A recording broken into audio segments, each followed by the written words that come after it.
There is one last layer we need to build, which is the connection we can see here. For example, here we have some output of this layer, so add a norm that is taken here with this connection, and this one part is sent here. Then the output of this is sent to the add a norm and then combined together by this layer. So we need to create the layer that manages this skip connection. So we take the input, we give it we skip it by one layer. We take the output of the previous layer, so in this case the multi-head attention, we give it to this layer, but also combining with this part. So let's build this layer. I will call it a residual connection because it's basically a skip connection. Okay, let's build this residual connection.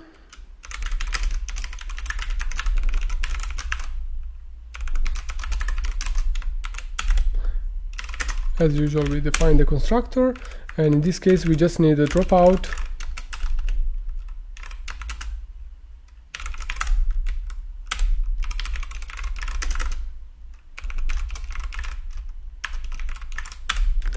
As you remember, the skip connection is between the add and the norm and the previous layer. So we also need a norm,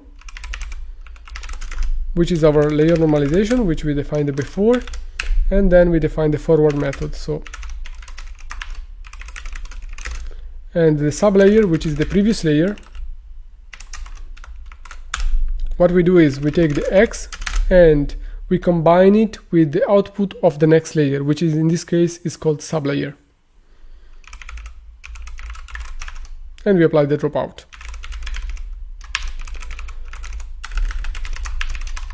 So this is the definition of add and norm. Actually, there is a slight difference that we first apply the normalization and then we apply the sublayer. In the case of the paper, they apply first the sublayer and then the normalization. I saw many implementation and most of them actually did it like this, so we will also stick with this particular. As you remember, we have these blocks are combined together by this bigger block here, and we have n of them. So this big block, we will call it encoder block, and each of this encoder block is repeated n times, where the output of the previous is sent to the next one and the output of the last one is sent to the decoder. So we need to create this block, which will contain one multi-head attention, two add and norm, and one feed forward. So let's do it.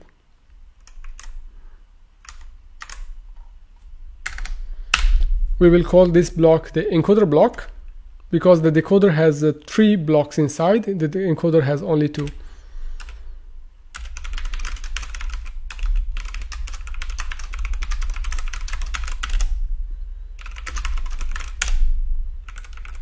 And as I saw before, we have the self-attention block inside, which is the multi-head attention. We call it self-attention because in the case of the encoder, it is applied to the same input with 3 different roles: the role of query, of the key, and the value.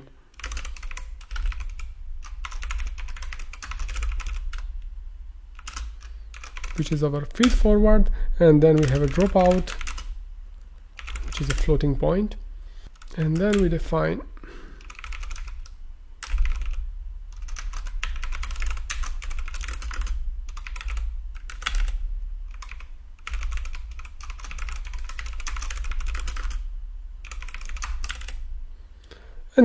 the 2 residual connections.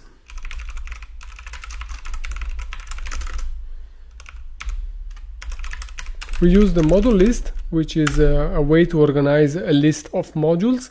In this case, we need 2 of them.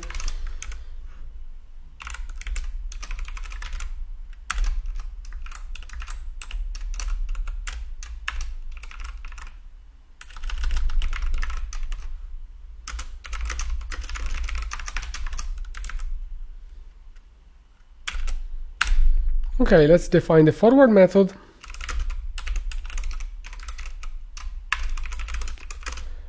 I define the source mask. What is the source mask? It's the mask that we want to apply to the input of the encoder.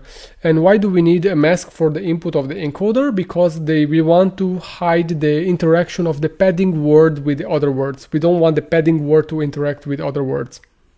So we apply the mask.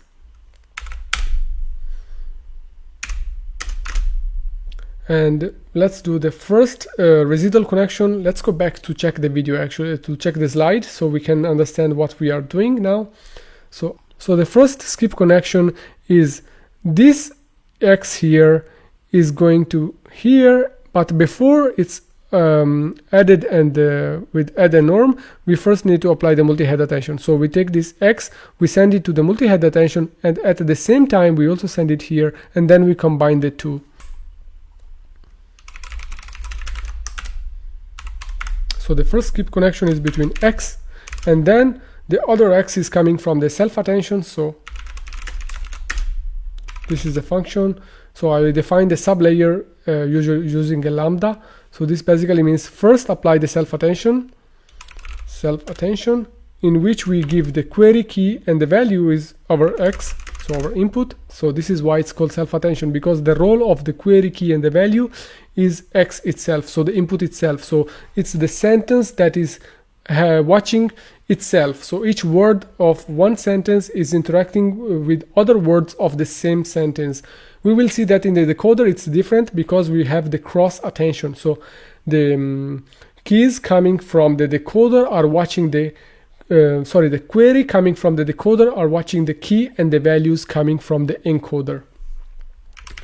We give it the source mask. So what is this? Basically we are calling this function the forward function of the multi-head attention block. So we give query, key, value, and the mask. This will be combined with this by using the residual connection. Then again we do the second one. The second one is the feed forward.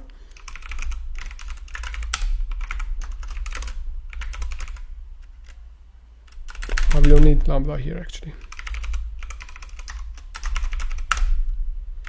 And then we return X. So this means combine the feed forward and then the X itself, so the output of the previous layer, which is this one, and then apply the residual connection.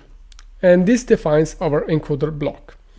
Now we can define the encoder object. So because the encoder is made up of many encoder blocks, we can have up to n of them according to the paper. So let's define the encoder.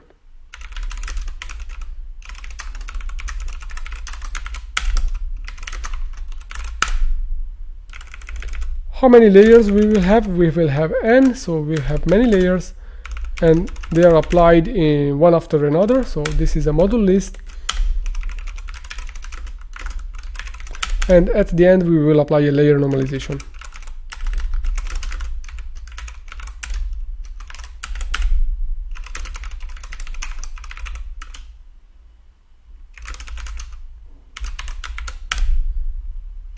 So we apply one layer after another.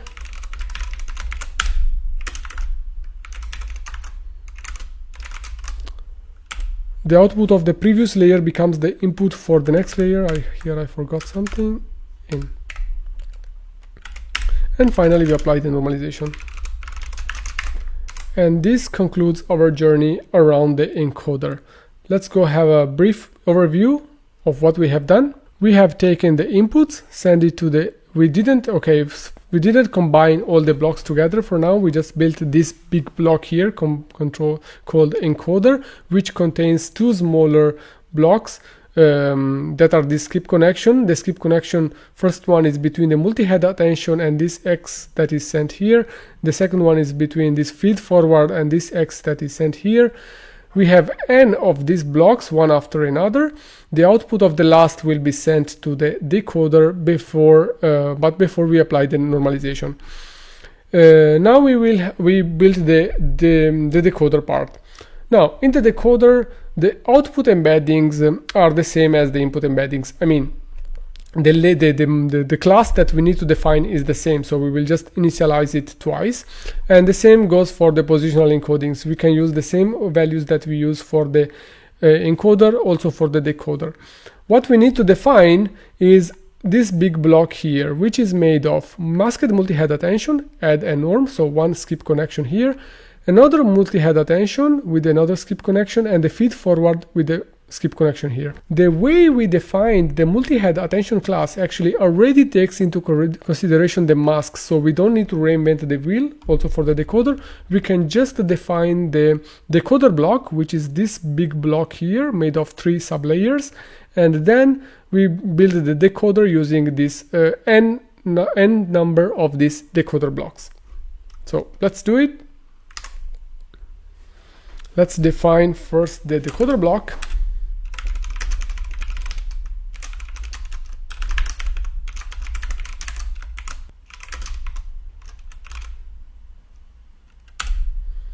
In the decoder, we have the self-attention, which is, let's go back. This is a self-attention because we have this input that is used 3 times in the masked multi-head attention. So this is called self-attention because the same input plays the role of the query, the key, and the values, which means that the same sentence is, each word in the sentence is matched with each other word in the same sentence. But in this part here, we will have an attention calculated using the query coming from the decoder, while the key and the values will come from the encoder. So this is not a self-attention, this is called cross-attention, because we are crossing 2 kind of different objects together and matching them somehow to calculate the relationship between them. Okay, let's define.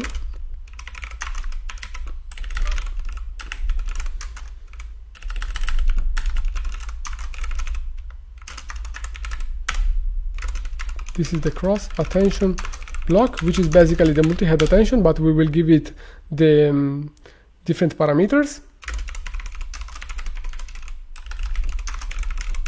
This is our feed forward, and then we have a dropout.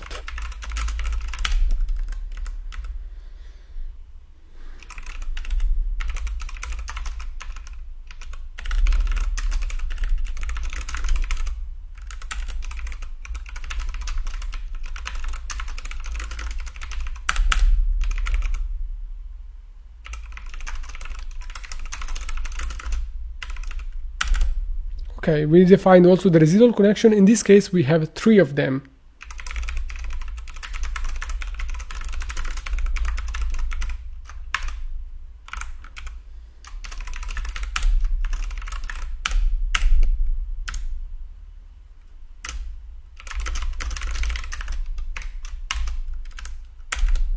Wonderful. Okay, let's build the forward method, which is very similar to the encoder with a slight difference that I will highlight. We need X. What is X? It's the input of the decoder, but we also need the output of the encoder. We need the source mask, which is the mask applied to the encoder, and the target mask, which is the mask applied to the decoder. Why they are called source mask and target mask? Because in this particular case, we are dealing with a translation task. So we have a source language, in this case it's English, and we have a target language, which in our case is Italian. So you can call it encoder mask or decoder mask, but basically we have 2 masks. One is the one coming from the encoder, one is the one coming from the decoder. So in our case, we will call it source. So the source mask is the one coming from the encoder, so the source language, and the target mask is the one coming from the decoder, so the target language.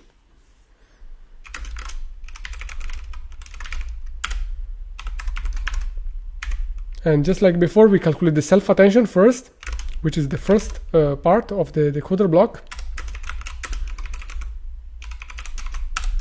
in which the query, the key, and the values are the same input, but with the mask of the decoder, because this is the self-attention block of the decoder.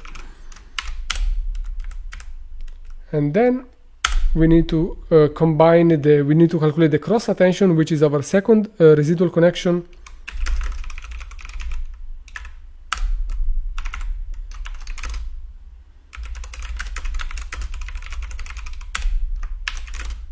We give him, okay, in this case, we are giving the query coming from the decoder, so the X, the key and the values coming from the encoder, and the mask of the encoder.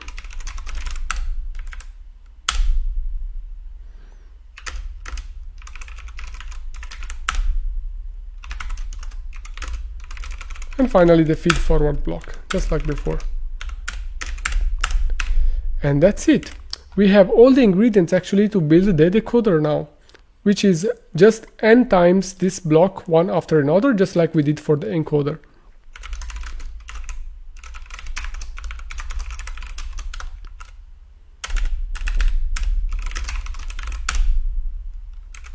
Also in this case we will provide with many layers, so layers, it's just a module list, and we will also have a normalization at the end.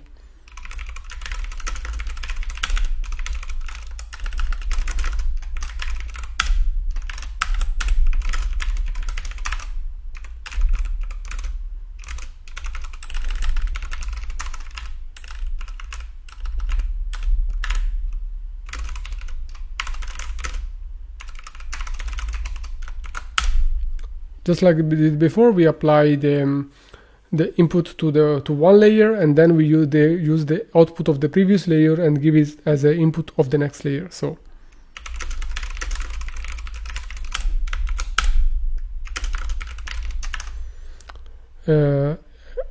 each layer is a decoder block, so we need to give it X, we need to give it the encoder output, then the source mask and the target mask. So each of them is this, we are calling the forward method here, so nothing different. And finally we apply the normalization. And this is our decoder.